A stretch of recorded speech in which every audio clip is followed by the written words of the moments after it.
ലെബനനിൽ Israel ആക്രമണം തുടരുന്നു. Pager walkie talkie സ്ഫോടനങ്ങൾക്ക് പിന്നാലെ ലെബനനിൽ കനത്ത ആക്രമണമാണ് ഇസ്രായേൽ കഴിഞ്ഞ മണിക്കൂറുകളായി നടത്തിക്കൊണ്ടിരിക്കുന്നത്. ഒറ്റ ദിവസം കൊണ്ട് ലെബനനിൽ ഏതാണ്ട് 500ഓളം പേർ കൊല്ലപ്പെട്ടതായി റിപ്പോർട്ടുണ്ട്.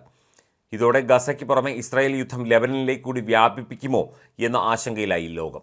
പടിഞ്ഞാറൻ മേഖലയിലെ ലബായിലും യമോറിലും കിഴക്കൻ അതിർത്തിയിലെ ബെക്ക താഴ്വരയിലും ഒറ്റപ്പെട്ട ആക്രമണങ്ങൾ ഉണ്ടായി.